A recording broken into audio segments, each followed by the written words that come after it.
I শোনো, চ্যানেলটি subscribe করে ঘন্টাটি বাজিয়ে দিও, কেমন?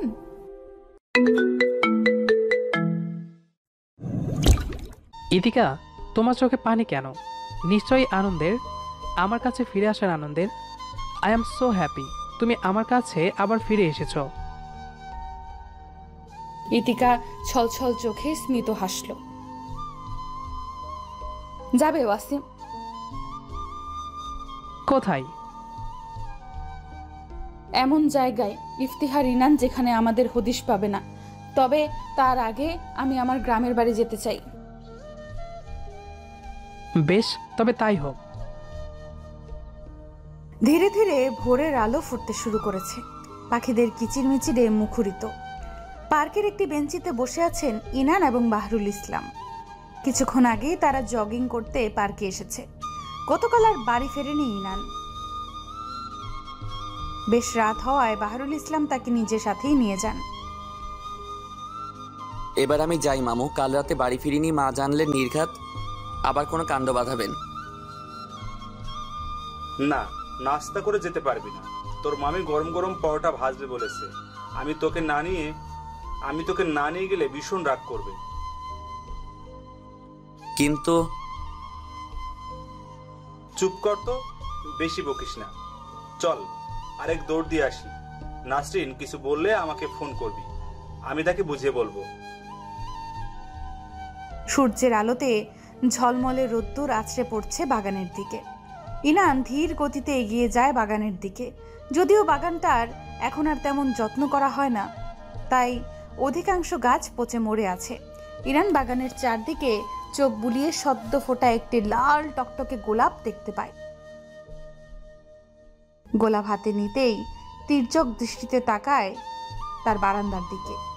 নিশ্চয়ই এই ফুল ইতিকার খোপায় গুজে দিলে সব রাগ জেদ পানিতে পরিণত হবে। পা টিপে টিপে বাড়ির ভেতর প্রবেশ করে ইনান। অপরদিকে বাগানের বিপরীত পাশে বাড়ির কাজের মেয়ে রূপসী দাঁড়িয়েছিল। ইনানকে বাড়িতে ঢুকতে দেখে মাথায় হাত দিয়ে বাড়ির দারোয়ানকে সতর্ক সুরে বলে,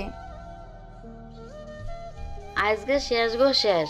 আজকে এই বাড়িতে 1 বছর আগে যে তুফান হয়েছিল, আজকে আবার এই তুফান হইব। ইতিকে ভাবি নাই গো নাই, এটা শুনলে ইনান ভাইয়ের অবস্থাটা কি হইব বুঝবার পারছেন ভাই?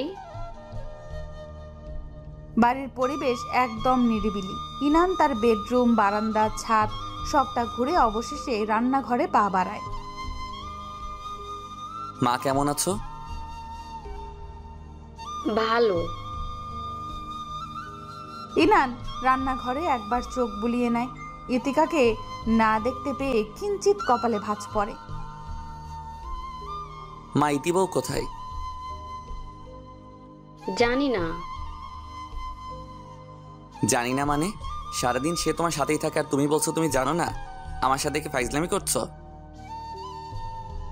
কথাটা ইনান একটু জোরেই বলল। দেখ, তোর সাথে আমার মা ছেলের সম্পর্ক, অবশ্য এই যে তুই আমার নারী ছেঁড়া ধন, এইটুকুই, এর বেশি কিছু না। তুই তোর মর্জি মতো চলিস, আমি আমার মতো। তোর সাথে ফাইজলামি করার ইচ্ছে কিংবা সময় আমার নেই। কথা এত পেঁচানোর মানে কি? যা বলবে সোজাসাপটা বলবে। নাসরিন ঘুরে দাঁড়ায়। কান্নার ফলে দু চোখে আরক্ত হয়ে আছে। চোখ ফুলে গেছে খানিকটা। দীর্ঘশ্বাস ছেড়ে ইনানের চোখে চোখ রেখে বলে, ইতিকা চলে গেছে কাল রাতেই। চলে গেছে মানে কি?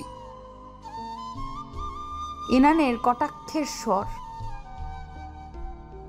কাল সে বলেছিল এমন বন্দি জীবন তার ভালো লাগছে না, তাকে এবার অন্তত মুক্ত দেওয়া হোক। কাল কি এমন হয়েছিল যার কারণে ইতিকা চলে যাবে বাড়ি ছেড়ে?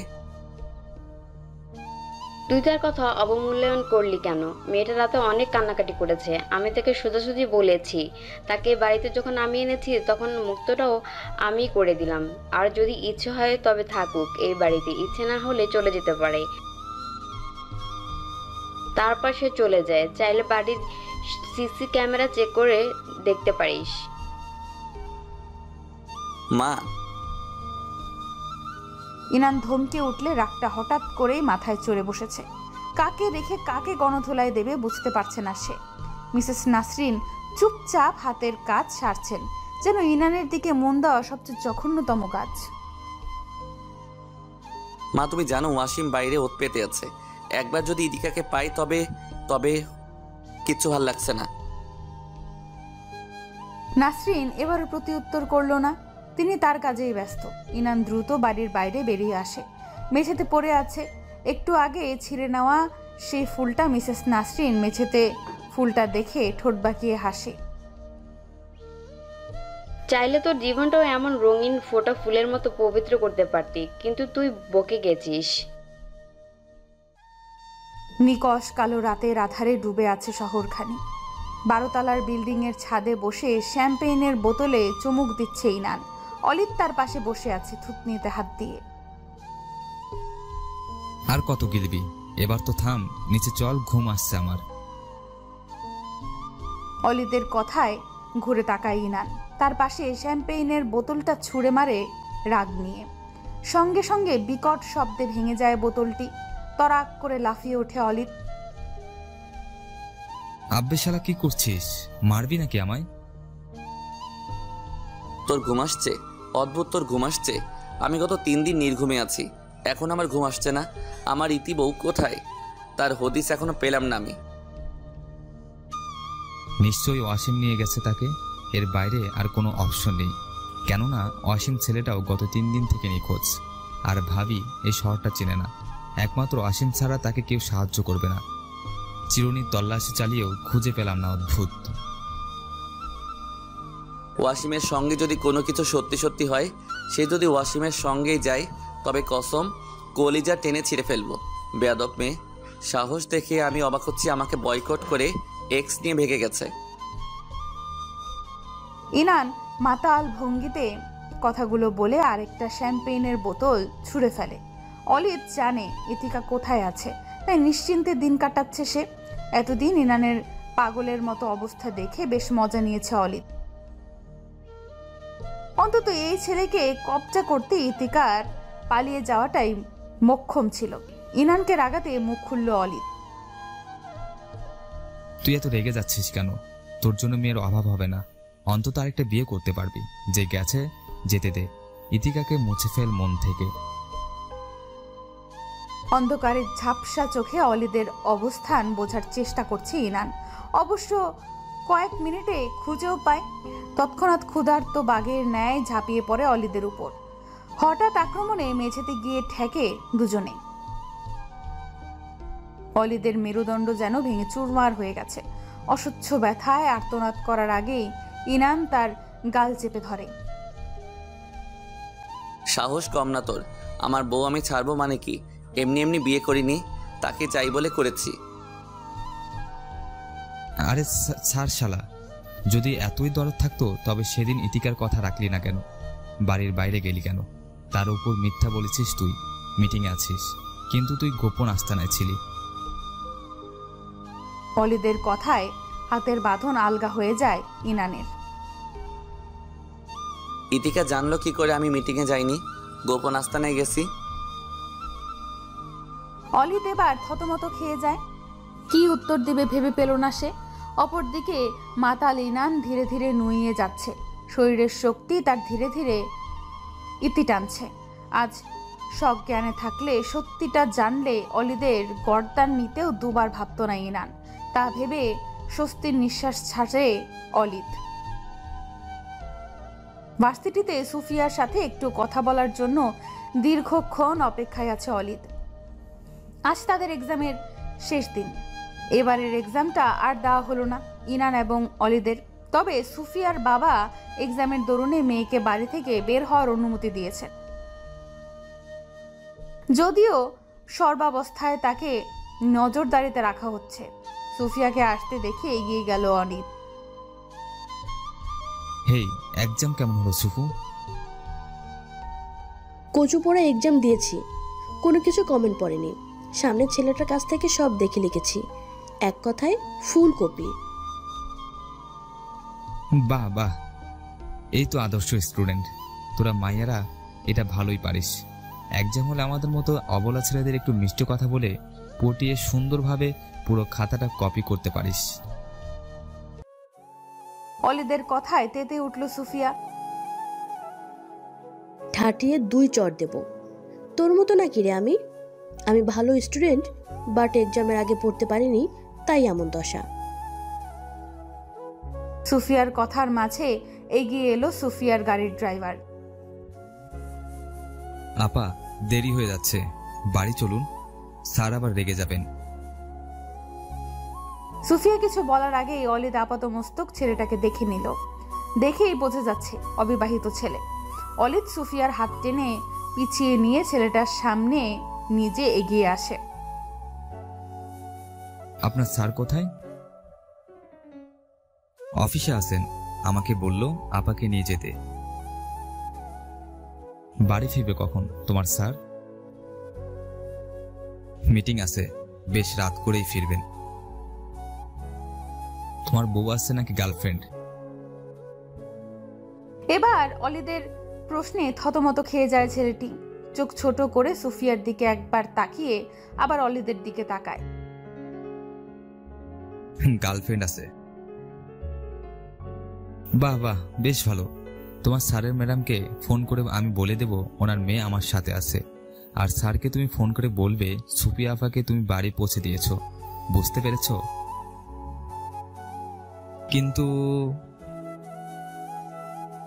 কোনো কিন্তু নয়, এই 1000 টাকা রাখো, গার্লফ্রেন্ড নিয়ে আজ ঘুরতে যাও, আর যা শিখিয়ে দিয়েছি সবটা বলবে। এবার ফুটো এখান থেকে। ছেলেটি বড় বড় পা ফেলে চলে যায়। অপরদিকে সুফিয়া আহাম্মক বনে তাকিয়ে আছে অলিদের দিকে। তুই ছেলেটাকে 1000 টাকা দিয়ে দিলি? তোর কি টাকা বেড়ে গেছে নাকি? না, আমার টাকা বাড়বে কেন? আমার আবার অত টাকা পয়সা নেই। 1000 টাকার নোটটা তোর ছিল। মানে? অলিদ সুফিয়ার দিকে পার্সটা ছুঁড়ে দেয়। এই নে তোর পার্স, তোর ব্যাগ থেকে নিয়েছি, আর টাকাটাও তোর ছিল। সুফিয়া পার্সটা হাতে নিয়ে অলিদের পিঠে কিল বসায়। লেকের পারে বাদামের খোসা ছাড়াতে ব্যস্ত অলিদ। বেশ যত্ন নিয়ে বাদামের খোসা ছাড়িয়ে সুফিয়ার হাতে তুলে দিচ্ছে, যেন এটাই তার বর্তমানে একমাত্র কাজ, আর কাজটি সঠিকভাবে পালন না হলে বিশেষ কোনো ক্ষতি হয়ে যাবে। সুফিয়া অলিদের হাত থেকে বাদাম নিয়ে ভ্রুযুগল কিঞ্চিত কুচকে বলে, ঘটনা কি? আজ এত আদর আদর ভাব? আমি আমার হবু বউকে আদর যত্ন করেছি, তাতে তোর কি? এবার অবজা। কথাটি মনে মনে বলে ঠোঁট টিপে হাসে অলি। এই কথা তার সামনাসামনি বলার সাহস নেই। অলিদ, উত্তর দিচ্ছিস না কেন? আর হাসছিস কেন? না, এমনি অনেকদিন পর আড্ডা দিচ্ছি, তাই আর কি। ইনান কোথায় রে? সে আছে ইতিকাকে খোঁজার জন্য, এদিক থেকে সেদিক পাগলের মতো খুঁজছে। শুনেছি আজ ওয়াসিমের সম্পর্কে হালকা পাতলা তথ্য পেয়েছে। ওয়াসিম যে ছেলেটা আছে সেটা আজ জানলো ইনান, তবে তার সাথে কি ইতিকা আছে কিনা তা জানতে পারেনি। ওয়াসিমের নামটা শুনতেই মুখটা ফ্যাকাশে হয়ে গেল সুফিয়ার। তবুও নিজেকে আবার সংযত করে প্রশ্ন ছুড়ে দেয়, আচ্ছা, আমরা কি ইনানের ভালো করছি নাকি মন্দ?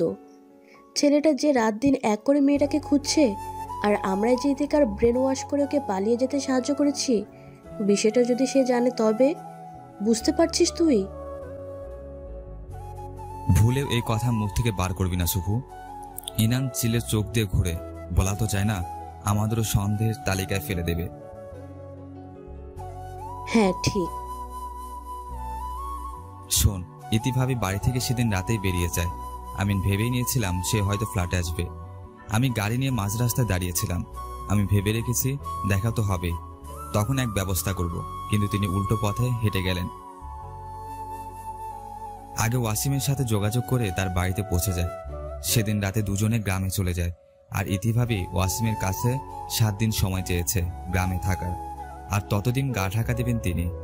ওয়াসিম তো খুশিতে গদগদ হয়ে কাজের সূত্রে সিলেট চলে গেছে।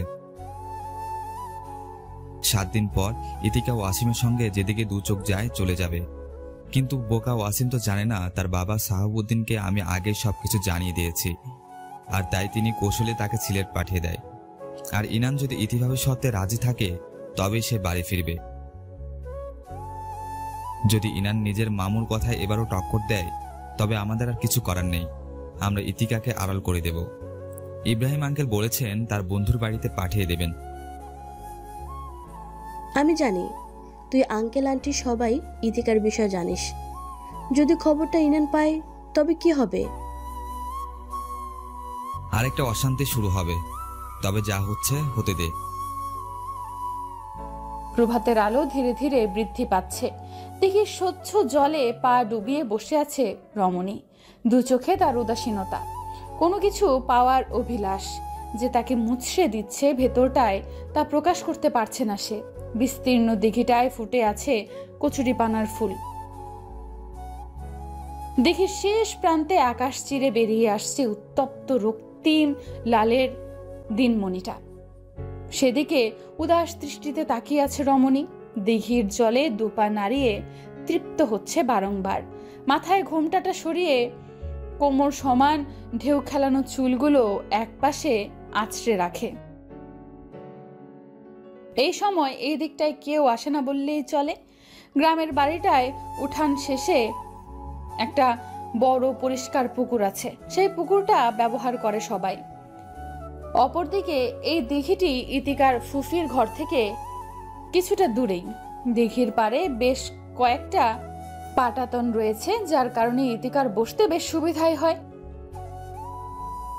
ওয়াসিমের কাছ থেকে 7 দিনের সময় নিয়েছে ইতিকা, যার মধ্যে 5 দিন পূর্ণ, আজ 6ঠ দিন শুরু।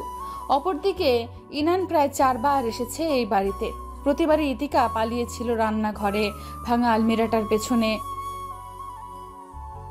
সেই ইনানের কাছে কিছুতেই ধরা দেবে না, তবে ইনানকে যে তার চাই, খুব করে চাই। দিঘির জলে হাত ভেজালো ইতিকা, উদাস কণ্ঠে একটি গান আওড়ালো। প্রেমে পরা বারণ, কারণে অকারণ, আঙুলে আঙুল রাখলে ও হাত ধরা বারণ। আচমকা ইতিকা অনুভব করে তার উন্মুক্ত পিঠে কেউ ঠোঁটের স্পর্শ করেছে। উত্তেজিত হয়ে কিছু বলার আগেই ব্যক্তিটি পেছন থেকে তার 2 বাহু চেপে ধরে এবং গভীরভাবে অধর ছোঁয়াতে থাকে। মেয়েটি উপায়ন্তর না পেয়ে ঝাঁপিয়ে পড়ে স্বচ্ছ দিঘির জলে। বেশ দূরে না যাওয়ায় মাটির স্পর্শ পায় সে। তৎক্ষণাৎ দাঁড়িয়ে কপালের দিকে আছড়ে পড়া চুলগুলো পেছনে ঠেলে হন্তদন্ত হয়ে তাকায়। সামনে তাকিয়ে মানবটিকে দেখে বাক্যহীন কিংকর্তব্যবিমূঢ় সে। গত কয়েকদিন যখন নিজের বউকে খুঁজতে খুঁজতে পাগলের মতো অবস্থা, তখন নিরুপায় হয়ে আবারও গ্রামে ফিরে আসে ইনান। এবার বাড়িতে সোজাসুজি প্রবেশ না করে পেছনের রাস্তা দিয়ে প্রবেশ করে। হঠাৎ চোখে পড়ে দিঘির পাটাতনে বসে আছে একটি মেয়ে। তাকিয়ে দেখে অনাবিল দিঘির জলে, তাকিয়ে আছে অনাবিল দিঘির জলে। দূর থেকেই ইনান চেনে নেয় এটাই তার ইতি বউ। বেশ কিছুক্ষণ ইতিকার পাশে শব্দহীন বসেছিল সে। যখনই ইতিকা গান আওড়ালো, নিজেকে আর স্থির রাখতে পারল না। উন্মুক্ত পিঠে মাথা নুইয়ে অধর স্পর্শে ব্যস্ত সে। ইতিকার প্রশ্নের উত্তর দিল না ইনান। হলুদ বর্ণের সূর্যটা ধীরে ধীরে আলো ছড়িয়েছে ব্যাপক। হলুদ কমলার মিশ্রিত আলো ইতিকার চুলে গায়ে ছুঁয়ে যাচ্ছে যেন আদুরে ভাবে। দেখলেন ইতিবউ চলে গিয়ে কি লাভ হলো? সেই তো আমি আপনার সামনে হাজির। ইতিকা এখনো নিজেকে স্বাভাবিক করতে পারেনি। অবাক চোখে তাকিয়ে আছে বিভৎস পুরুষটার দিকে। উঠে আসুন, আমাদের বাড়ি ফিরতে হবে। আমি আপনার সঙ্গে কোথাও যাব না। আমি আমার ভিটে মাটিতে পড়ে থাকবো। সিরিয়াসলি আপনার ভিটে মাটি? আপনার ফোপা ফোপিকে এক ইশারা করলে এক্ষুনি বের করে দেবে। তার থেকে ভালো উঠে আসুন, সম্মানের সাথে আমার বাড়িতে নিয়ে যাব। সম্মান তো একবার ভাঙেননি, বারবার ভেঙেছেন। আপনাকে শর্ত দিয়েছি, বাইরে এইভাবে চলাফেরা বন্ধ করুন। বাবার ব্যবসায় হাত লাগান, অযথা নিজের পায়ে নিজেই কুড়াল মারছেন। এত কথা শুনতে চাই না ইতি বউ, চলুন আমার সাথে। যা করেছেন তার জন্য আপনাকে মাফ করেছি, এটাই অনেক। যাব না আমি। আপনার যেদিকে ইচ্ছে আপনি চলে যান, আর আমায় শান্তিতে বাঁচতে দিন। শান্তি? আমায় ছাড়া না আপনার শান্তি হবে আর না আমার শান্তি হবে। উঠে আসুন। উঠবো না। আমি কি চাপ দেব? আমি কিন্তু সাঁতার জানি। ইতিকা উঠল না। সে এখনো দৃঢ়ভাবে দাঁড়িয়ে আছে। ইনান ইতিকার কাণ্ড বুঝতে পেরে পাটাতনে বসে আছে।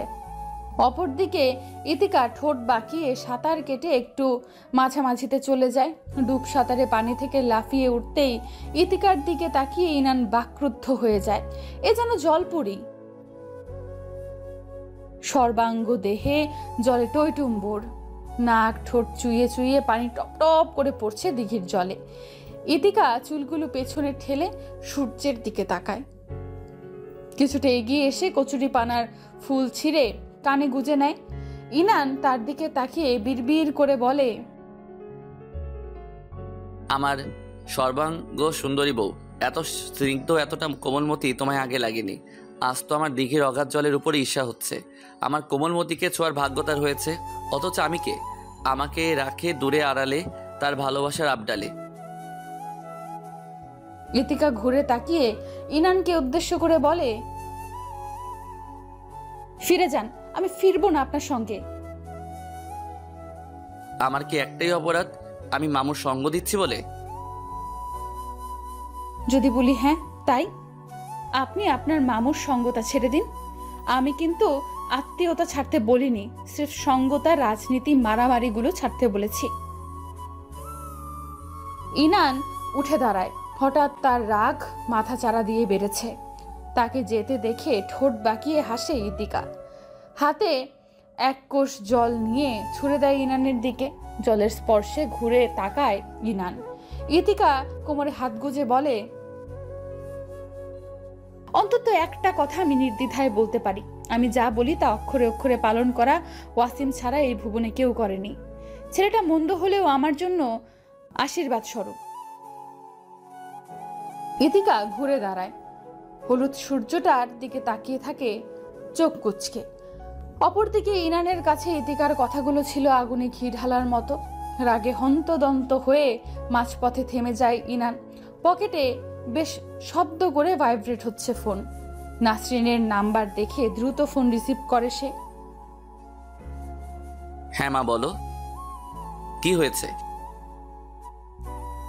তোর মামু আংটি নিয়ে বেশ কয়েকজন মুরব্বী নিয়ে আমাদের বাসায় এসেছে। আজ নাকি তোর আর রুমুর এঙ্গেজমেন্ট হবে। ইতিকা যেহেতু চলেই গেছে, তবে আর দেরি নয়, রুমুর সাথেই তোর বিয়ে দিতে চায় ভাইজান।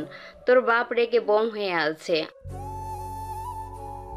আমার শেষ কথার এক কথা, মা হয়ে ছেলের খারাপ চাইবো না। ইতিকা ছাড়া এ বাড়িতে অন্য কেউ বউ হয়ে এলে তোকে আমি ত্যায্যপুত্র করতে দুইবার ভাববো না। আমি আমার ভাইকে বিশ্বাস করি না, এটা মাথায় রাখিস। নাসরিন খট করে ফোনটা কেটে দিলেন। একের পর এক ঝামেলা তাকে বিষিয়ে তুলছে।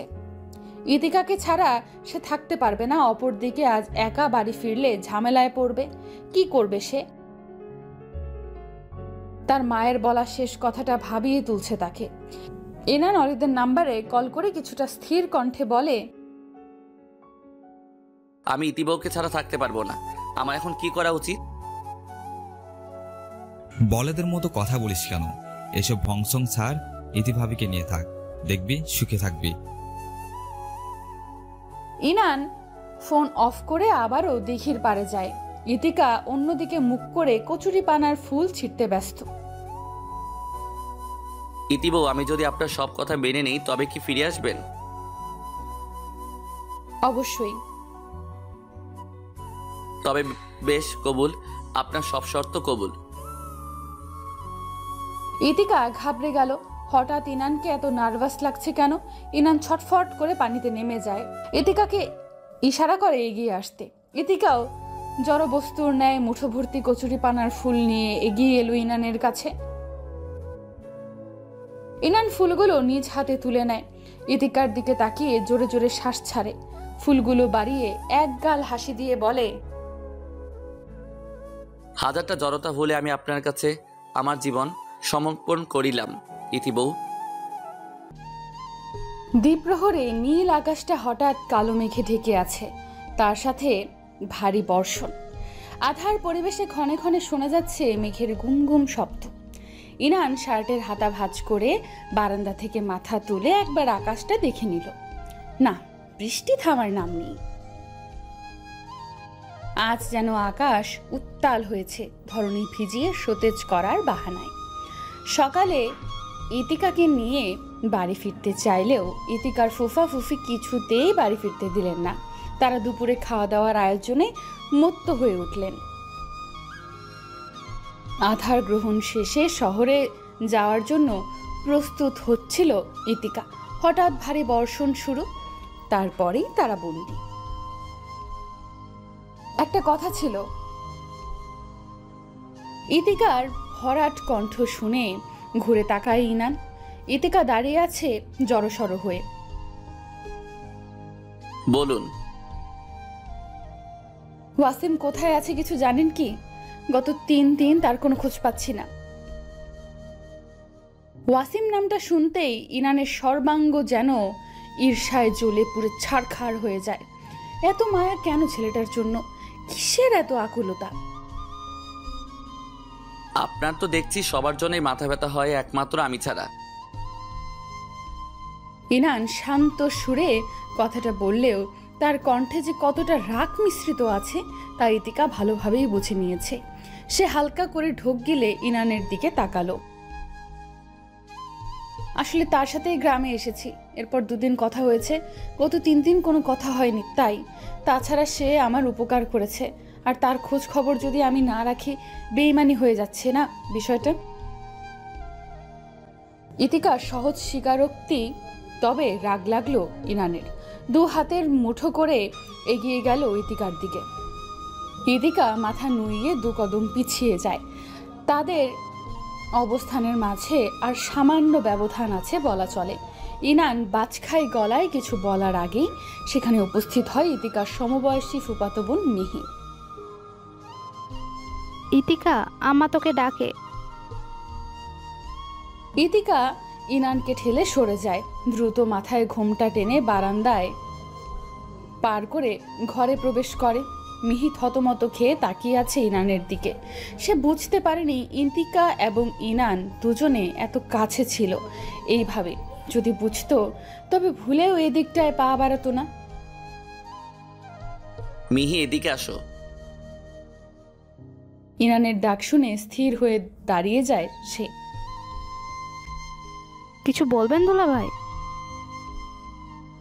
দুলাভাই ডাকটা শুনে মনে কেমন যেন উড়ু উড়ু করছে ইনানের।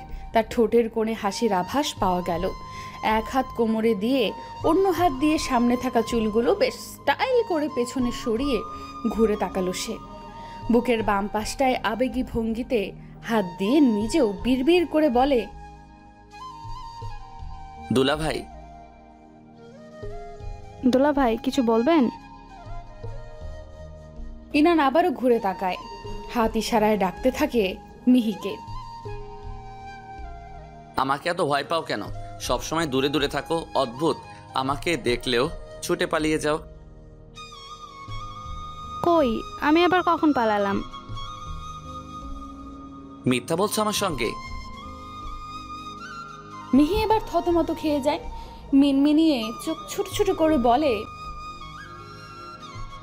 বিয়ের দিন যে ভয়ঙ্কর পরিস্থিতি নিয়ে এসেছেন, গাড়িতে করে রামদা, পিস্তল, ভাবতে আমার ভয় লাগে। মিহির এমন প্রতিউত্তরই আশা করছিল ইনান।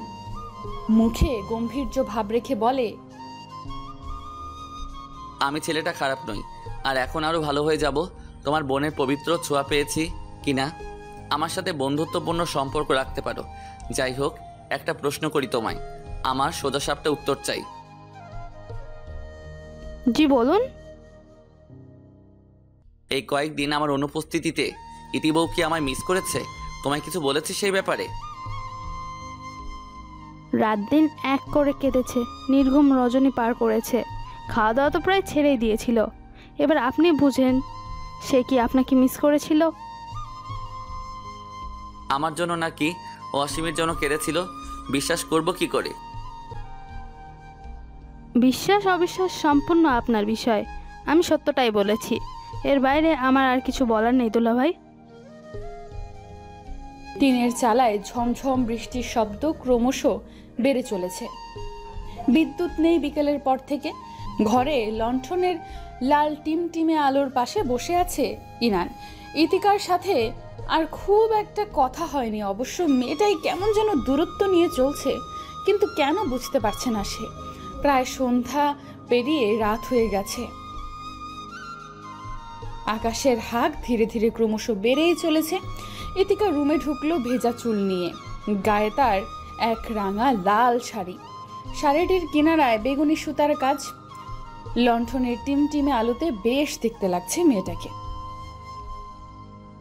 আপনি থাকতে পারবেন তো এই খাটে? আপনার রুমে খাটের মতো আমার খাট কিন্তু নরম নয়, বেশ শক্ত। তাছাড়া টিনের ফাঁক দিয়ে ঠান্ডা বাতাস আসছে, স্যাঁতস্যাঁতে গন্ধ ছড়িয়ে আছে চারদিকে। আপনার থাকতে নিশ্চয়ই অসুবিধা হবে, আমি মাফ চেয়ে। ইতিকা কথা শেষ করার আগেই ইনান তার হাত টেনে কাছে বসিয়ে দেয়।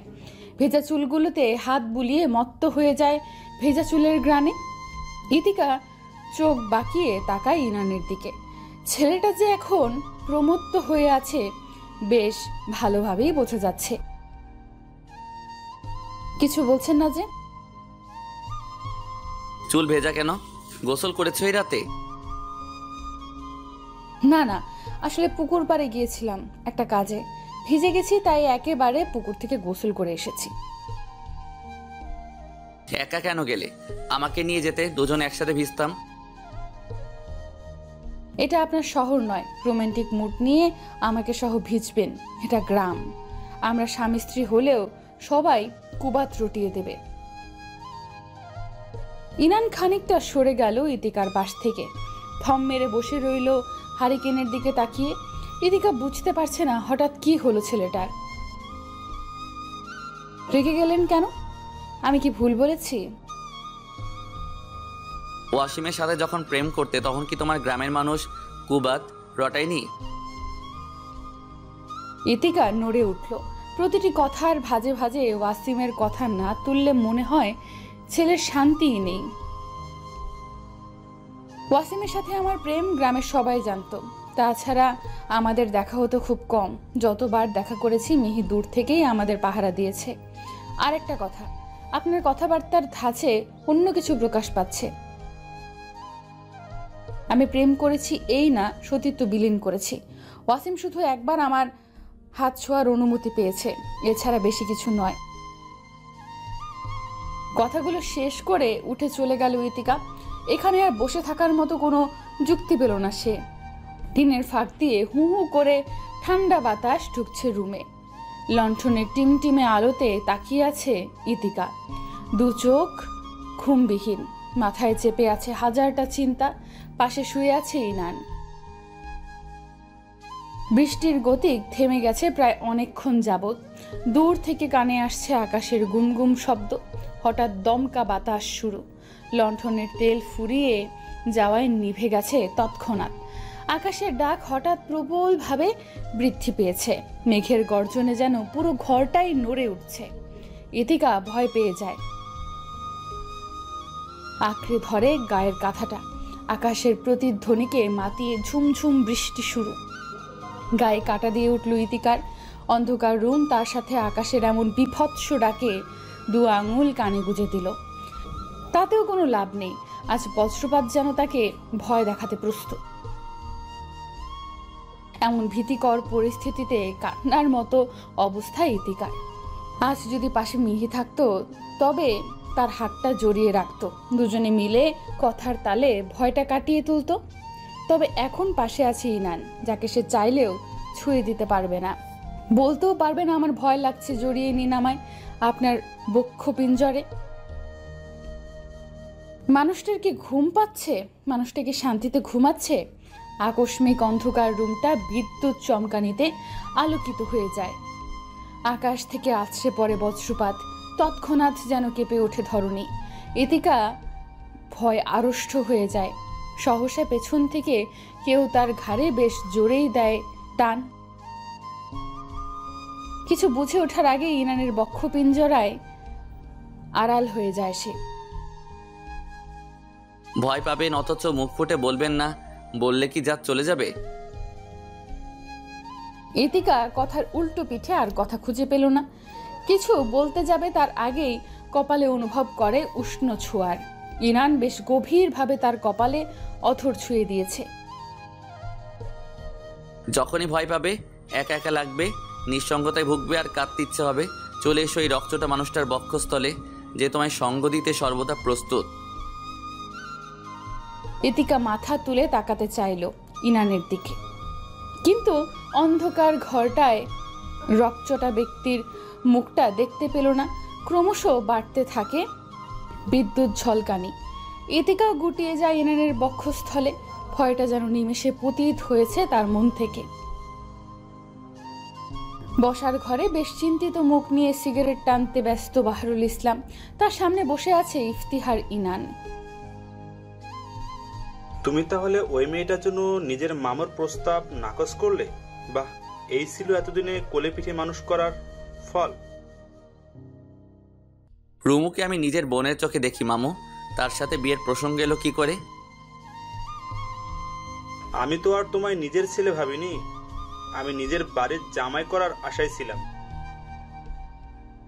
ইরান ফস করে শ্বাস ছাড়ল, মাথাটা কিঞ্চিত নুইয়ে সহসা কথার পিঠ ঘুরিয়ে দিল। আরেকটা কথা ছিল মামু, আমি তোমার কাজটা ছেড়ে দিচ্ছি, রাজনীতির পথে আর হাঁটছি না, ভাবছি এবার নিজেই কিছু একটা করব। ইনানের কথা শুনে বাহরুল ইসলামের মাথায় বিনা মেঘে বজ্রপাত পড়েছে। কি বলছো এসব? ভবিষ্যৎ পথ তোমাকে দেব বলে ঠিক করে রেখেছি, আর তুমি? একদম ঠিক বলছি আমি। দুঃখিত মামু, অন্য কাউকে আমার স্থানে বসিয়ে নাও, আমার থেকেও যোগ্য মানুষ পাবে তুমি। বাহরুল ইসলাম কিছু একটা ভাবলেন। চোখে মুখে তার অদ্ভুত হাসির ঝলক দেখা মিলল। বেশ, তবে তুমি তোমার মতো চলো, আমি তোমার স্থানে অসীমকে মনোনীত করলাম। বাহরুল ইসলামের এমন একটি কথা কিছুতেই আশা করেনি ইনান। হঠাৎ রাগটা যেন মাথা চড়ে বসেছে। ওয়াসিম, শত্রুকে আজকাল দলে ঢোকানোর জন্য এত দিশেহারা হয়ে গেলে কেন তুমি? বুঝতে পারছি না আমি তোমার মতিগতি। আপন যখন পর হয় তখন বন্ধু শত্রু হলে কি সমস্যা? আমি তো কোনো খুঁত খুঁজে পাইনি। ইনান আর এক মুহূর্তও দাঁড়ালো না, বড় বড় পা ফেলে বেরিয়ে গেল বসার ঘর থেকে। সবটা এলোমেলো হয়ে যাচ্ছে, সবটা। অলিদের পাশে বসে তীর তীর করে কাঁপছে ইতিকা, হাতে তার অলিদের ফোন।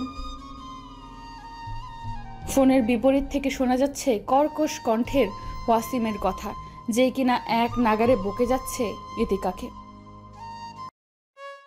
এবার থামো ওয়াসিম, তোমার যুক্তিহীন তর্ক বেশ অনেকক্ষণ যাবৎ হজম করছি। আমার কথা তোমার কাছে যুক্তিহীন? 7 দিন সময় চেয়েছো তুমি, আমি দিয়েছিলাম, আর 6 দিনের দিন সুরসুর করে চলে আসলে ইনানের হাত ধরে। বাহ বাবা, এই ছিল তোমার মনে? যা হয়েছে ভুলে যাও, আমি আমার রাস্তায়, তুমি তোমার। এত সহজ নয়, এর শেষ আমি দেখে ছাড়বো। যা ইচ্ছে হয় দেখো, আমি আমার রাস্তা বেছে নিয়েছি, তাই এটাই শেষ কথা।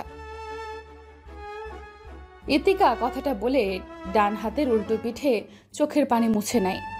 হঠাৎ দরজার সামনে থেকে কানে আসে চেনা পরিচিত কারো কণ্ঠ, যা শুনে অলিদ এবং ইতিকা দুজনেই চমকে যায়। কার সাথে কথা বলছে নীতি বউ? সকালে অফিসে এসে বেশ খানিকটা চমকে যান মিস্টার ইব্রাহিম। অফিসটা সাজানো হয়েছে আর্টিফিশিয়াল ফুল দিয়ে। অপরদিকে অফিসের ম্যানেজার সাহেবের দেখা নেই। সবাই আজ কেমন যেন অদ্ভুত আচরণ করছে। তিনি সবকিছু উপেক্ষা করে নিজের কেবিনে প্রবেশ করেন। তৎক্ষণাৎ বেলুন ফাটানোর শব্দে কেঁপে উঠলেন। অবাক পানে পাশে তাকাতেই ইনানের মুখটা দেখে তিনি থ বনে যান। কেননা গত 1.5 বছর যাবৎ ইনান এই অফিসে প্রবেশ করেনি, অথচ আজ হাসি মুখে দাঁড়িয়ে আছে। শুভ জন্মদিন বাবা। জন্মদিন? মিস্টার ইব্রাহিম বেশ চমকে গেলেন। বাবা, কাজের চাপে সব ভুলে গেলে আজ তোমার জন্মদিন, তাই স্বল্প আয়োজন করলাম। আসো আসো, কেকটা কাটো। ইনান তার বাবাকে টেনে টেবিলের সামনে দাঁড় করালো। ম্যানেজার ইশারা করতেই একে একে সব কর্মচারী সেখানে ভিড় জমায়। মিস্টার ইব্রাহিম ইনানের হাত ধরে কেকটা কাটলেন। বেশ কিছুক্ষণ সবার সঙ্গে আনন্দ ভাগাভাগি করে সবাই সবার কাজে ফিরে যায়। তোমার প্ল্যানিং কি? হঠাৎ আমার অফিসে হানা দিয়েছো কেন?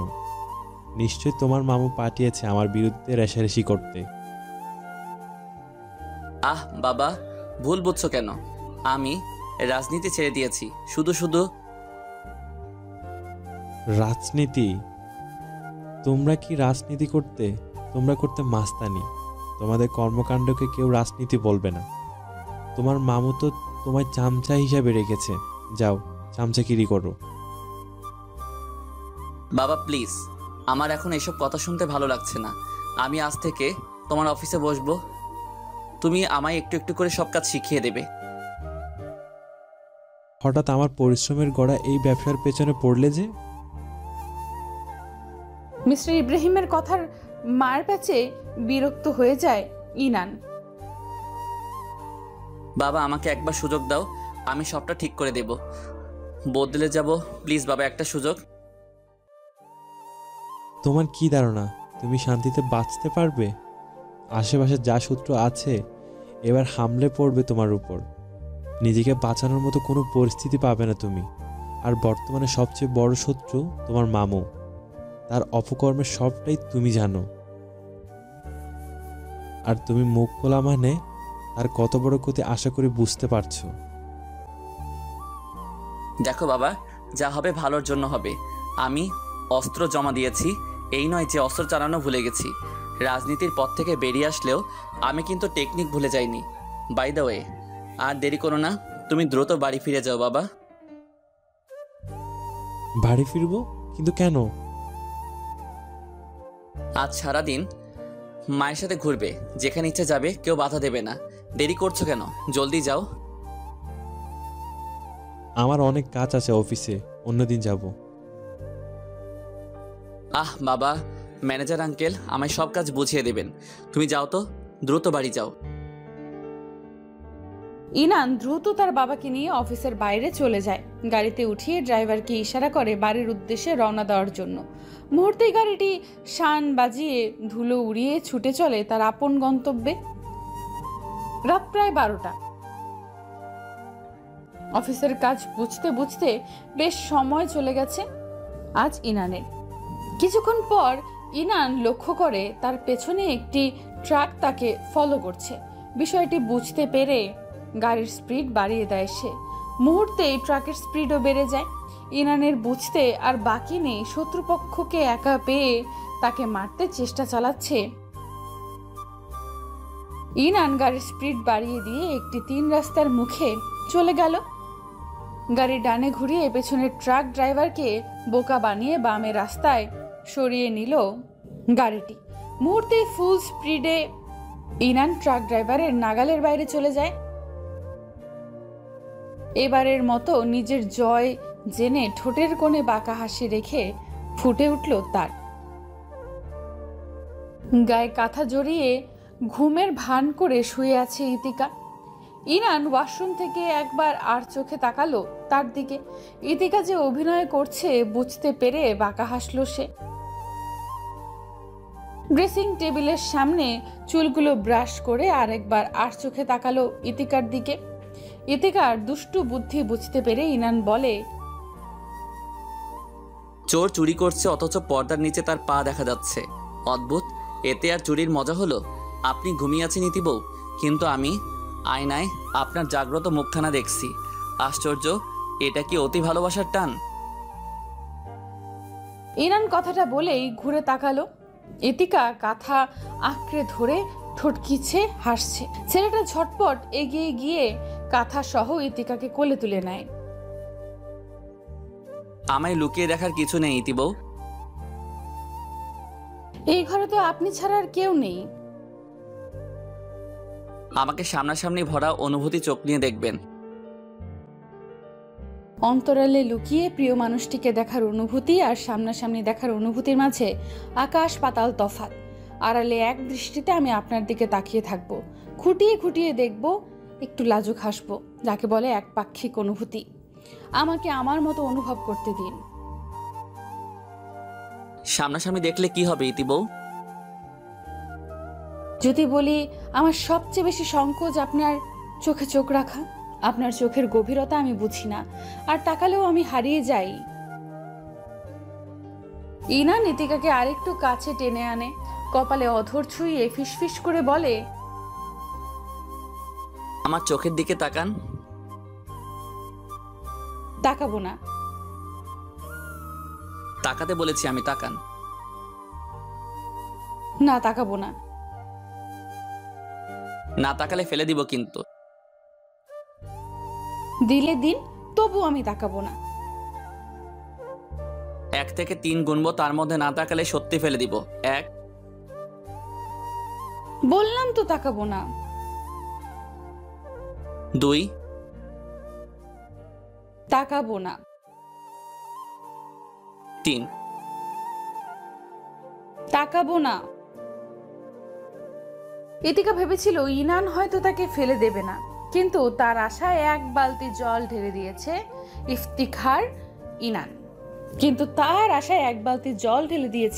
ইফতিখার ইনান। সঙ্গে সঙ্গে বিছানায় ছুঁড়ে ফেলে ইতিকাকে আকস্মিক ছুঁড়ে ফেলায় হকচকিত ইতিকা। কোমর যেন টান পড়েছে, ব্যথায় সঙ্গে সঙ্গে ভ্যা ভ্যা করে কেঁদে উঠে সে। ইনানের শতবিদ ফিরতেই ইতিকার পাশে শটান হয়ে শুয়ে পড়ে। একদম নাটক করবে না ইতি বউ। আমার বিছানা নরম তুলতুলে, পড়লে কারো কোমর ভাঙবে না, আমি নিশ্চিত। আমি ব্যথা পেয়েছি। একটু ব্যথা পাওয়াই যায়, সমস্যা নাই। তোমাকে না কাল নতুন ক্লাসে ভর্তি করালাম, 10ম শ্রেণীতে উঠেছ, মন দিয়ে পড়ো। এসএসসিতে আমি ভালো জিপিএ চাই। পড়বো না আমি? আপনি আমায় ব্যথা দিয়েছেন। না পড়লে ছাদ থেকে ছুঁড়ে ফেলে দেব। বুড়ি মেয়ে, বয়স তো কম না, 18 হয়ে গেছে, অথচ এই সময় 10মে পড়ছো, লজ্জা লাগে না? লজ্জা লাগবে কেন? আমি কি ফেল করেছি নাকি? আমি আমার দারিদ্রতার কারণে পড়তে পারিনি। যাই হোক, সরে যান, আমি ঘুমাবো। তুমি ঘুমালে আমাকে খাইয়ে দেবে কে? ইনান কথাটি বলেই উঠে দাঁড়ায়, তোড়ঝোড় করে ইতিকাকে কোলে নিয়ে রুম থেকে বেরিয়ে যায়। ভালোবাসা খুনসুটি জড়িয়ে কেটে গেছে প্রায় 3 মাস। ইতিকা ইনানের সম্পর্ক এখন গভীর। ইনান তার বাবার সঙ্গে সামলে যাচ্ছে অফিসের সব কাজ। অপরদিকে সুফিয়ার বিয়ের জন্য তোড়ঝোড় লাগিয়ে দিয়েছে তার বাবা। প্রতিটি বিয়ের পাত্রপক্ষকে সম্মানের সহিত বিদায় করেছে অলিত, যদিও বিষয়টি সুফিয়া নিজেও জানে না। দোস্ত, এবার নতুন পাত্রপক্ষ আসছে, আমার কি হবে? ইনানকে প্লিজ বল কিছু একটা করতে। সুফিয়া কান্নারত অবস্থায় ফোন করে বসলো অলিতকে। বিয়ে করে ফেল সুফু, ওই ওয়াসিম হারামজাদার চেয়েও ভালো ছেলে দেখে আঙ্কেল তোকে বিয়ে দেবে, সুখী হবি আমি জানি। একটা থাপ্পড়ে আমি তোর সব দাঁত উপড়ে ফেলবো, আর যদি ওয়াসিমের সম্পর্কে কিছু বলতে শুনি। ওয়াসিমকে কিছু বললে রেগে যাচ্ছিস, তার মানে আজকের হামলাটা তুই করিয়েছিস আমাদের উপর। হামলা? কিসের হামলা? কি বলছিস তুই? ওয়াসিমের লোক আজ আমার আর ইনানের উপর অ্যাটাক করেছে। হাসপাতালে ভর্তি আমরা, কেউ জানে না, কাউকে জানাবি না, খবরদার। সবাইকে বলেছি আমরা আজ ঢাকার বাইরে একটু ঘুরতে যাচ্ছি। মানে তোদের বেশি ক্ষতি হয়েছে নাকি? কি হয়েছে আমায় বল প্লিজ। অলিত ফস করে শ্বাস ছাড়লো, ঘাড় ঘুরিয়ে একবার ইনানের দিকে তাকালো। বেচারার হাতে পায়ে মুখে ব্যান্ডেজ মোড়ানো। বেশি কিছু হয়নি, আমার বাম পাটা ভেঙেছে, ইনানের একটা হাত ভেঙেছে আর গাল কেটে গেছে। আমারও সেম অবস্থা। এত কিছু হয়ে গেল আর তুই বলছিস কিছু হয়নি? দাঁড়া, আমি এক্ষুনি আসছি। আসছি মানে? কাউকে কিছু জানাবি না, খবরদার। অলিদ কথা শেষ করার আগেই সুফিয়া ফোনটা কেটে দেয়। ইনানের পাশে তাকিয়ে বেশ কয়েকটা ঢোক গিলে বেচারা। ইনান বারণ করেছিল কাউকে কিছু না জানাতে, আর সুফিয়া নিশ্চিত সবাইকে পাবলিসিটি করে ছাড়বে। ঘুমন্ত ইনান একবার যদি জেনে যায় অলিদ এত বড় মিস্টেক করেছে, তবে কি হবে? কান্নার শব্দে ঘুম ভাঙে ইনানের। ছোট ছোট চোখ করে তাকাতেই সামনে ভেসে ওঠে মিসেস নাসরিনের কান্নায় ভেঙে পড়া মুখখানা। আর একটু ঘুরে তাকাতে খেয়াল করে ইতিকাকে। মেয়েটি মুখে ওড়না গুজে চুপচাপ কেঁদে যাচ্ছে। অলিদের পাশে বসে আছে সুফিয়া। মিস্টার ইব্রাহিম গম্ভীর মুখ করে দাঁড়িয়ে আছে ছেলের দিকে তাকিয়ে। ইনান হতবাক হয়ে প্রশ্ন করে, তোমরা এখানে? ইনানের প্রশ্নে মিসেস নাসরিন ভীষণ রেগে গেলেন। ভেবেছিলি কি আমাদের মিথ্যা বলে পার পেয়ে যাবি? হাত পায়ের কি বিভৎস অবস্থায়। এমন অবস্থা তোর কে করেছে বাপ, বল আমায়। বাদ দাও মা, এসব যা হওয়ার হয়েছে। আমার কসম লাগে, সত্যিটা বল। আমার ছেলের গায়ে হাত তুলেছে, আমি কি করে চুপ থাকবো? আমার কলিজা পুড়ে যাচ্ছে, সেটা তুই বুঝবি না। শুধু শুধু এসব শুনে লাভ নেই, যা হওয়ার হয়েছে। চুপ কর তুই। অলিদ বাবা, তুমি বলো কে করেছে তোমাদের এই হাল? অলিদ চমকে উঠল। ইনানের দিকে আর চোখে তাকালে তার অন্তর কেঁপে ওঠে। ছেলেটা কেমন হিংস্র দৃষ্টিতে তাকিয়ে আছে তার দিকে। ইনানের চাহনি বুঝতে পেরে ধমকে উঠলেন ইব্রাহিম। অবশেষে সবার জোরাজোরিতে মুখ খুলল অলিদ। আঙ্কেল, আমাদের উপরে হামলা ওয়াসিমের লোক করেছে, আর বর্তমানে ওয়াসিমের দল আর বাহরুল ইসলামের দল একজোট হয়ে কাজ করছে। আশা করি বাকিটা আপনারা বুঝতে পারছেন। সন্ধ্যা পেরিয়ে গেছে। রাতের আকাশে আজ তারার দেখা নেই। বিষণ্ণ মন নিয়ে নিজের ভাইয়ের বাড়িতে প্রবেশ করলেন নাসরিন। চোখের কোণে জমে আছে চিকচিক জলকণা। তাকে দেখে এগিয়ে আসলো রুমু। ফুপুমা, তুমি হঠাৎ আমাদের বাড়িতে? কেমন আছিস? ভালো, তুমি কেমন আছো? ভালো। ভাবি, ভাইজান কোথায়? সবাই দুতলায় চলো আমার সাথে। না, ভাইজানকে নিচে আসতে বলো, আমার কিছু কথা আছে বলে চলে যাব।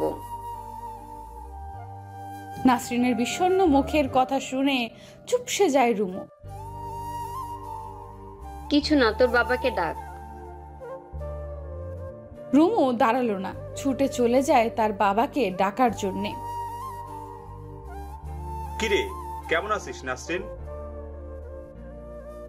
ভালো থাকতে কি তুমি দিয়েছো ভাইজান? তোমার অশান্তির আগুনে পুড়ছি তো আজ বেশ কয়েক বছর। নাসরিনের সহজ স্বীকারোক্তিতে চোখ তুলে তাকায় বাহরুল ইসলাম। সিগারেটের ধোঁয়া উড়িয়ে তারা দেখিয়ে বলে, কি বলতে এসেছিস? তাড়াতাড়ি বল, সামনে নির্বাচন, আমার হাতে সময় নেই। আজ ইনানের উপর হামলা না করলেও পারতে। মায়াদয়া বলেও একটা কথা আছে। তোর ছেলে যা করেছে সেখানে আমি তো তাকে বেঁচে থাকার সুযোগ করে দিয়েছি। অন্য কেউ হলে এতক্ষণে কবরে পাঠিয়ে দিত। ভাই, তোমার পায়ে ধরতেও রাজি আছি, শুধু আমার ছেলের গলার কাটা হয়ে থেকো না। তুমি মুক্তি দাও তাকে এবার। থাকবো না, বন্ধুত্ব করে নেব আগের মতো, যদি রুমুকে তোর বাড়ির বউ করিস। সম্ভব না। আমারও সম্ভব না তোর ছেলেকে শান্তিতে থাকতে দেওয়া। তুই না আমার রক্তের ভাই, বেইমানি কি করে করিস? আচ্ছা, একটা অপশন দিচ্ছি। আব্বা মারা যাওয়ার আগে তোকে যে জমি আর বাড়িটা দিয়ে গেছে সেটা আমার নামে করে দে। বাহারুল ইসলামের এমন কথায় বিমূঢ় হয়ে গেলেন নাসরিন। ছি ভাইজান, অতীতের লোভ আপনাকে এখনো ছাড়েনি। সেই হিংসা এখনো কাজ করে আপনার মাঝে, যার দরুনে আব্বার দেওয়া শেষ স্মৃতিটুকু কেড়ে নিতে উঠে পড়ে লেগেছেন। ঠিক আছে, তাহলে তুই তোর ছেলেকে হারাবি, আমার কিছু করার নেই। তাকে আমি সেফটি দিতে পারবো না। নবাবগঞ্জের 21 বিঘে জমি আর বড় বাড়িটা আমার নামে করে দে, তাহলে সব হ্যারাসমেন্ট থেকে মুক্তি পাবি। বেশ, দলিল তৈরি করুন, আমি প্রস্তুত আছি। নাসরিন উঠে চলে গেলেন। একবার পেছনে ঘুরে তাকালেন না বাহারুল ইসলামের দিকে। যদি তাকাতেন তবে ঠিকই বুঝতেন বাহারুল ইসলামের চোখে মুখে শয়তানি হাসির ঝলক। তুই এখানে? রান্নাঘরে কাজ সেরে পেছনে ঘুরে তাকাতেই রুমুকে দেখে হোঁচট খেলেন মিসেস নাসরিন। কতদিন হলো তোমাদের দেখি না ফুপুমা, আর ইনান ভাইয়াও আমাদের বাড়িতে আসে না, তাই চলে এসেছি। তাছাড়া ইনান ভাইয়ের বউকে এখনো আমার সামনাসামনি দেখার সৌভাগ্য হয়নি। রুমু থামলো। মিসেস নাসরিন এই প্রসঙ্গে আর কোনো প্রশ্ন করলেন না। তিনি রান্নাঘরের বাহানায় নিজেকে ব্যস্ত করে তুললেন। ফুপুমা, বল। সেদিন বাবার সাথে রাগারাগি করলে আর আমাদের বাড়িতে গেলে না। প্রায় 4 মাস তোমাদের সাথে আমাদের যোগাযোগ নেই। কি এমন হয়েছে ফুপুমা, যার কারণে তোমরা সবাই দূরে দূরে থাকছো? কিছু না রুমু, ইতিকা রুমেই আছে, তুই দেখা করে আয়। রুমু দাঁড়ালো না। হাই হিলের ঠক ঠক শব্দে সিঁড়ি বেয়ে উপরে চলে গেল। সেদিন বাহারুল ইসলামের সাথে তর্ক বিতর্কের পর কেটে গেছে 4 মাস। দুবাড়ির কারোর সঙ্গে এখন কারো যোগাযোগ নেই। বাহারুল ইসলামও থেমে গেছে, এখন আর ইনানের বিপক্ষে কার্যসিদ্ধি করেন না। অপরদিকে ওয়াসিম ও ইতিকার অপেক্ষায় নেই। সে মেতে আছে খালি মাঠে বিপক্ষ দল ছাড়া একাই জয় হাতড়ানোর লোভে। কি রে, কেমন আছিস ভাইয়া? দরজার পাশে রুমুর কণ্ঠ শুনে চমকে তাকায় ইনান। অফিসে যাওয়ার উদ্দেশ্যে তৈরি হচ্ছিল সে, তার পাশে দাঁড়িয়ে আছে ইতিকা। হঠাৎ তুই এই বাড়িতে? কতদিন হলো তোর সাথে আড্ডা দিচ্ছি না, তাছাড়া তোর বউকে এখনো দেখিনি। রুমু কোনো ভনিতা ছাড়াই রুমে প্রবেশ করে। ছিমছাম গরমে মাথায় ঘোমটা দিয়ে দাঁড়িয়ে থাকা একটি মেয়ের দিকে চোখ বুলায় সে। গায়ের রং খুব একটা ফর্সা নয়, তবে ফোলা ফোলা গাল দুটোতে তাকে কোমলবতী লাগছে। বড় বড় চোখ নিয়ে মেয়েটি তাকিয়ে আছে অস্থির দৃষ্টিতে। ও কে ভাইয়া? ইতিকা? ইতিকা ইয়াসমিন, তোর ভাবি। রুমু এগিয়ে ইতিকার হাতটা টেনে কাছে আনলো। বাহ, তুমি তো খুব মিষ্টি মেয়ে। এমনি এমনি এক ঢিলে 2 পাখি মারোনি। রুমুর কথায় চোখ ছোট করে তাকায় ইনান। ইতিকা রুমুর কথার মানে বুঝতে না পেরে মিনমিনিয়ে বলে, মানে? ঠাট্টা করছিলাম, তুমি তো ঠাট্টাও বুঝো না। তোরা থাক, আমি অফিসে গেলাম। ইদি বউ সাবধানে থাকবেন। ইনান শেষ কথাটি বলে বড় বড় পা ফেলে চলে যায়। অফিসে আজ তার বড্ড দেরি হয়ে গেছে। নীল সাদা মেঘে ঢেকে থাকা আকাশের দিকে এক চিলতে হাসি নিয়ে তাকিয়ে আছে ইতিকা। হাতে তার বাগান থেকে তুলে আনা গুচ্ছ গোলাপ ফুল। তার এই দৃষ্টিকে রং তুলির মাধ্যমে ফুটিয়ে তুলেছে রুমু। চারদিকে বাতাসের সনসন ধ্বনি, সূর্যি মামা যেন হেসে হেসে রোদের ঝলক দিচ্ছে ইতিকার চোখে মুখে। রুমু পোয়ার কতক্ষণ এভাবে থাকবো? সূর্যের রশিতে চোখ জ্বালাপড়া করছে, আমার শরীরের চামড়া জ্বলে যাচ্ছে। এই তুমি না গ্রামের মেয়ে? মফস্বল হলে মানা যেত। শুনেছি একদম অচুপাড়া গ্রামে তোমার বাড়ি। তাহলে ঝড় বৃষ্টি রোদ তোমার তো মানিয়ে নেওয়ার কথা। এত ভংচং করছো কেন? চুপচাপ দাঁড়িয়ে থাকো। রুমু কথাটি বলে মৃদু হাসল। সকাল থেকে আসার পর থেকে ইতিকাকে নানান বাহানায় হাসির তামাশার ছলে অপমান করছে সে। অবশ্য অপমানগুলো ইতিকার গায়ে লাগলেও রুমুর মতোই নিজেও হেসে উড়িয়ে দিচ্ছে। সকাল থেকেই যে অপমানের ছলনাপূর্ণ অভিনয় শুরু, এখন শেষ বিকাল। নাও তোমার ছবি শেষ, আসো দেখে যাও। ইতিকা এগিয়ে গেল, মুগ্ধ হয়ে তাকিয়ে রইল ছবিটির দিকে। অদ্ভুত রকম সৌন্দর্য ঘিরে আছে ছবিটাতে। এত সুন্দর ছবি, আর আমাকেও একদম নিখুঁত লাগছে। সবটাই সুন্দরভাবে ফুটে উঠেছে ছবিতে। ইতিকা তৃপ্তির হাসি দিয়ে কথাটি বলল। রুমু রং তুলি ক্যানভাস গোছানোর কাজে লেগে পড়ে। আনমনে খানিকটার অবজ্ঞা সুরে ইতিকাকে উদ্দেশ্য করে বলতে থাকে, জানো ইতিকা, আমার একটা ফ্রেন্ড ইনান ভাইয়া বলতেই পাগল ছিল, এক কথাই যাকে বলে ঘোরতর পাগল। আমাদের বাড়িতে যখন ভাইয়া আসতো তখনই সে ছুটে আসতো আর নানান বাহানা খুঁজতো কথা বলার জন্য, কিন্তু ভাইয়া তাকে পাত্তাই দিত না। মেয়েটা বুঝি খুব সুন্দর ছিল? অবশ্যই, ইনান ভাইয়ের পাশে দাঁড়ালে দুজনকে রাজ্যটুক লাগতো। তবে দেখলে মানুষের রুচি কতটা নিম্নমানের। ইনান ভাই শেষে কিনা তোমায় বিয়ে করলো, মাই গড। আর ওয়াসিম ভাই, সে নিজেও তোমার মতো সবার বিরুদ্ধে যুদ্ধ ঘোষণা করে দিছে। উফ, ভাবা যায় এগুলা? ইতিকা চুপসে গেল। তার ভেতরটা ভেঙে চুরে যাচ্ছে। নিজের উপর নিজেরই বারংবার অপরাধ বোধ তৈরি হচ্ছে। আসলে আমার কি মনে হয় জানো ইতিকা, ওয়াসিমের উপর রাগ দেখিয়ে প্রতিশোধ নেওয়ার জন্য ইনান তোমাকে বিয়ে করেছে। এই যে বউ বউ খেলছ, এটা জাস্ট একটা নাটক। সুযোগ সমেত তোমায় ছুঁড়ে ফেলে দেবে। প্রতিশোধ? কিসের প্রতিশোধ? তা আমি কি করে জানবো? কিছু একটা তো অতীত আছে তাদের মাঝে। শুনেছি তোমার কারণে নাকি রাজনীতি ছেড়ে দিয়েছে। আরে ইয়ার, যে ছেলে টানা 5-6 বছর এই লাইনে জড়িত, সে একটি মেয়ের কারণে সব ছেড়ে দেবে? অদ্ভুত। আর যাই হোক, আমার এসব বিশ্বাস হয় না। সংসার টিকবে কি টিকবে না তা নিয়ে আমার মাথা ব্যথা নেই। আমি গেলাম গো, সূর্য ডুবে যাচ্ছে। তুমি আবার ইনানকে কিছু বলো না। আপনি যান আপু। রুমু যাওয়ার আগে আলতো ভাবে ইতিকাকে জড়িয়ে ধরলো। এ যেন কাটা গায়ে মলম মেখে সান্ত্বনা দিচ্ছে। রক্তিম আকাশটায় মৃদু বাতাসে গাছের পাতা দুলছে ইতিকার খোলা চুল। হাতের মুঠোয় থাকা লাল গোলাপের গুলো ছুড়ে দেয় আকাশের দিকে। এক দৃষ্টিতে তাকিয়ে থাকে আকাশের ভাসমান অবস্থা থেকে পতিত হওয়া সেই গোলাপ ফুলের দিকে। আজ ইতিকার মনটাও এমনভাবে পতিত হয়েছে। অনুভূতিরা থেমে গেছে। সবটা বিষাক্ত, বিষাদময় লাগছে। ডুবে যাওয়া রক্তিম সূর্যের আশেপাশে বেশ দলা পাকানো পাখির আনাগোনা দেখা যাচ্ছে। তারা নিরে ফিরতে হবে ইতিকাকেও।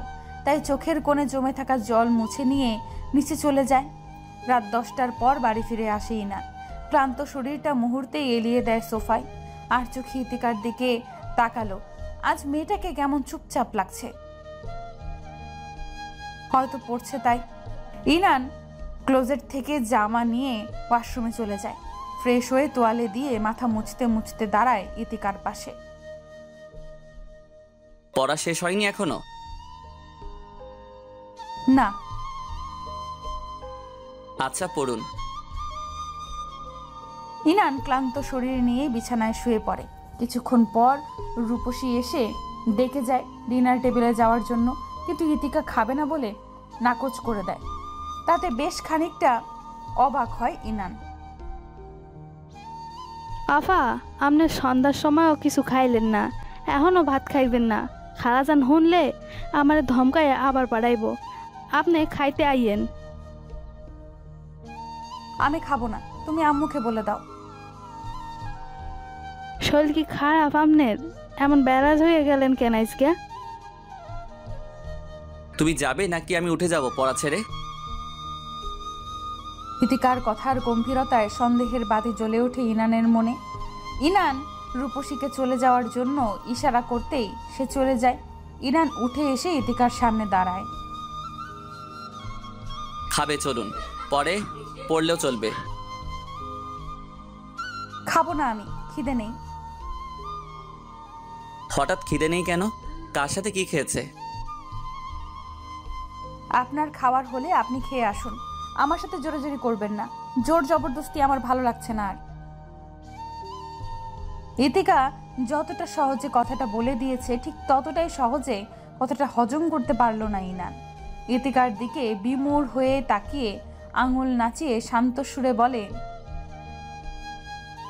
আমি ছাদে যাচ্ছি, ঠিক 10 মিনিট পর ফিরে এসে তোমায় যেন রুমে না দেখি। নিচে যাবে, সবার সঙ্গে ডিনার টেবিলে বসবে। শুনশান নীরবতার আকাশ, নিয়ন বাতির আলোয় আলোকিত চারদিক। দূর থেকে কোথায় যেন স্লো ভলিউমে গান চলছে। ইনান ভালোভাবে পরিবেশটা খুঁটিয়ে খুঁটিয়ে দেখে অলিতকে ফোন করে। এত রাতে ফোন করেছিস, কোনো সমস্যাই না? ইতিকা কেমন যেন বিহেভ করছে, আমার সন্দেহ লাগছে। রুমু আজ এই বাড়িতে এসেছিল, নিশ্চয়ই গন্ডগোল পাকিয়েছে।